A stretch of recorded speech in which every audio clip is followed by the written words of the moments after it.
Hello नमस्कार दोस्तों, आपके अपने इस मास्टर स्टडी चैनल में स्वागत है। देखिए हम आपके लिए फिर से एक बार फिजिक्स के 20 क्वेश्चन लेके आए हैं पार्ट 3। पार्ट 2 पहले हमने करा चुके हैं पहले, तो उसको आप देख लीजिए।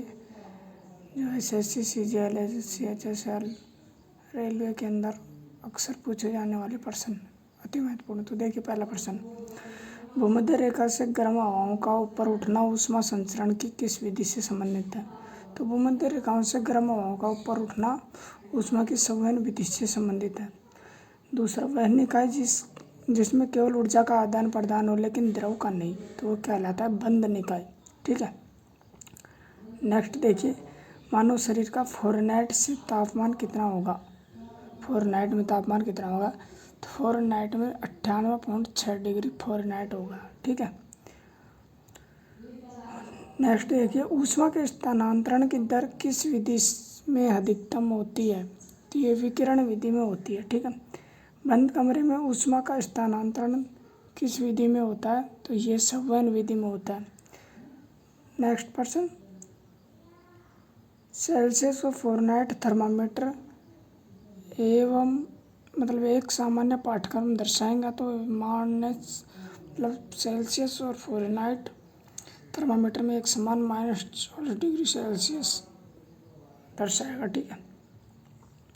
सूर्य में ऊर्जा का आदान प्रदान निम्न में से कौन सी क्रिया के रूप में होता है? तो यह हाइड्रोजन का संलयन होता है। ठीक है। हाइड्रोजन का संलयन होता है। इसमें हाइड्रोजन का संलयन होता है। ठीक है। नेक्स्ट देखिए, 25 डिग्री सेल्सियस को केल्विन पैमाने पर मान कितना होगा? तो 298 होता है, क्योंकि K-273 और C/100 K-273/100 इनको आपस में प्लस करेंगे तो ये 298 डिग्री केल्विन हो जाएगा। ठीक है। एक कंपन में लगा समय क्या कहलाता है? तो ये आवर्तकाल या टाइम पीरियड कहलाता है। ठीक है। श्रव्य ध्वनि की आवृत्ति कितनी होती है? श्रव्य ध्वनि 20 हर्ट्ज से लेकर 20,000 हर्ट्ज तक होती है, के मध्य होती है। ठीक है। भूकंप आने से पहले कौन सी तरंगों का निर्माण होता है? तो भूकंप आने से पहले अपश्रव्य तरंगों का निर्माण होता है। ठीक है। ध्वनि के किस लक्षण के कारण कोई ध्वनि पतली या मोटी होती है? तो ये तारत्व, ध्वनि के तारत्व के ऊपर निर्भर करता है कि औरतों की आवाज़ कम पतली होती है और मनुष्य की थोड़ी मोटी होती है। ठीक है। ध्वनि का वह गुण जिससे यह पता चलता है कि ध्वनि कितनी तेज है, तो ये तीव्रता। ठीक है। नेक्स्ट देखिए, सोनार का पूर्ण रूप, ये अक्सर एग्जाम में पूछा जाता है। कई बार बच्चों को नहीं पता होता है कि उसमें पूछ लेता है एक का मान क्या है। ठीक है। तो इसका पूर्ण नाम है साउंड नेविगेशन एंड रेंजिंग। ठीक है। मनुष्य के लिए मानव ध्वनि स्तर होता है तो ये 30 से 60 डेसिबल होता है। ठीक है। नेक्स्ट देखिए,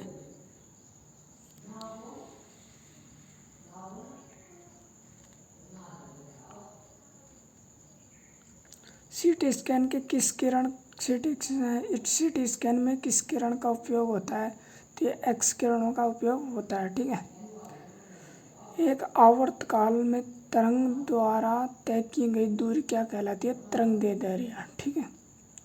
चमगादड़ अपने उड़ान पथ चमगादड़ जब रात को उड़ती है तो ये परश्रव्य तरंगों का श्रवण करती है। इससे ये पता लग जाता है कि अगर आगे कोई अवरोध आ रहा है तो तरंगे है ना जो उससे टकरा कर वापस आ जाती है और उससे पता लग जाता है कि आगे कोई वस्तु है। ठीक है। नेक्स्ट देखिए, 5 वोल्ट की बैटरी में से यदि किसी चालक में 2 एम्पीयर की धारा प्रवाहित होती है तो चालक का प्रतिरोध क्या होता है? प्रतिरोध मतलब R बराबर E/I। तो ये हो जाएगा 2.5 ओम, 2.5 ओम। ठीक है। यदि किसी तार के अनुप्रस्थ काट का क्षेत्रफल कम कर दिया जाए तो प्रतिरोध पर क्या प्रभाव पड़ेगा? अगर क्षेत्रफल कम करेंगे तो प्रतिरोध बढ़ेगा। ठीक है। तो ऐसी वीडियो के लिए अगर वीडियो अच्छी लगी तो वीडियो को लाइक कीजिए, चैनल को सब्सक्राइब कीजिए, अपने दोस्तों में शेयर कीजिए। धन्यवाद।